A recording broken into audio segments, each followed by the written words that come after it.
एक छोटे से गांव में एक पुरानी और खंडहर हवेली थी जिसे सालों से किसी ने नहीं छुआ था।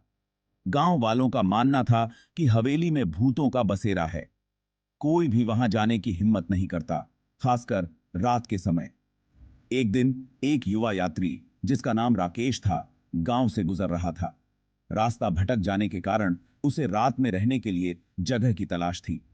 गांव वालों की चेतावनी को नजरअंदाज करते हुए राकेश ने उस हवेली में रात बिताने का फैसला किया।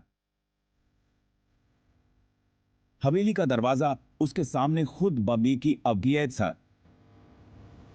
खुद खुल गया, मानो उसे अंदर बुला रहा हो। अंदर दाखिल होते ही राकेश ने महसूस किया कि हवेली में एक अजीब सा सन्नाटा था। उसने एक पुरानी टूटी हुई कुर्सी देखी और थकावट से उस पर बैठ गया।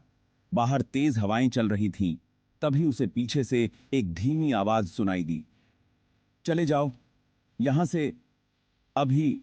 राकेश ने घबराकर चारों ओर देखा, पर वहां कोई नहीं था। उसने सोचा कि यह उसकी कल्पना मात्र है और वह वहीं बैठा रहा। कुछ समय बाद वह आवाज और तेज और स्पष्ट होने लगी, चले जाओ वरना पछताओगे। अचानक कमरे में ठंड बढ़ गई और उसे लगा कि उसके आसपास कोई अदृश्य शक्ति मंडरा रही है। दीवारों पर अजीब सी परछाइयां नाचने लगीं, जो धीरे धीरे इंसानी शक्ल लेने लगीं। राकेश का दिल जोर जोर से धड़कने लगा जब उसने देखा कि एक परछाई दीवार से अलग होकर उसकी तरफ बढ़ रही थी। डर के मारे राकेश ने भागने की कोशिश की, लेकिन दरवाजा जोर से बंद हो गया और वह अंदर फंस गया। अब उन आवाजों ने उसे घेर लिया था और वे चिल्लाने लगीं। परछाइयां उसके करीब आ गईं और ठंडी काली आकृतियां उसे छूने लगीं। राकेश ने दरवाजा खोलने के लिए अपनी पूरी ताकत लगा दी, लेकिन सब व्यर्थ था। परछाइयों ने उसे घेर लिया और उसकी चीखें हवेली की दीवारों में खो गईं। अगली सुबह गांव वाले उस हवेली के खुले दरवाजे के पास पहुंचे। अंदर राकेश का कोई अता पता नहीं था, बस एक धीमी फुसफुसाहट हवेली के भीतर गूंज रही थी। उस दिन के बाद से हवेली की आवाजें और तेज हो गईं, जैसे कि अगली आने वाली आत्मा को चेतावनी दे रही हों।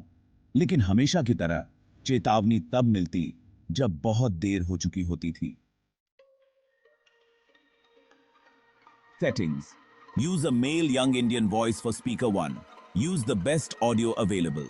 Use subscribe as watermark text. Don't add any subtitles. Don't use iStock.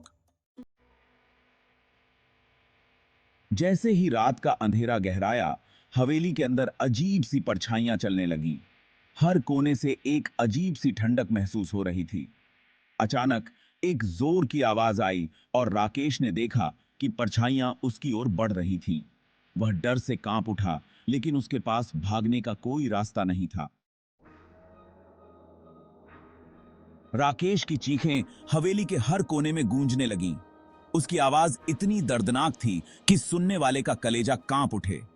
वह मदद के लिए पुकार रहा था, लेकिन कोई भी उसकी आवाज सुन नहीं पा रहा था। हवेली की दीवारें उसकी चीखों को निगलती जा रही थीं। ये कई थी। अगले दिन गांव वाले राकेश को ढूंढने के लिए हवेली में पहुंचे। उनके चेहरे पर चिंता साफ झलक रही थी। उन्होंने हर कमरे की तलाशी ली, लेकिन राकेश का कोई पता नहीं चला। हवेली की चुप्पी और भी डरावनी हो गई थी। गांव वालों ने महसूस किया कि कुछ तो बहुत गलत हो रहा है। अचानक हवेली की दीवारों पर अजीब सी लकीरें उभरने लगी। ऐसा लग रहा था जैसे हवेली खुद उन्हें चेतावनी दे रही हो। दीवारों पर खून से लिखी इबारतें साफ दिखाई दे रही थीं।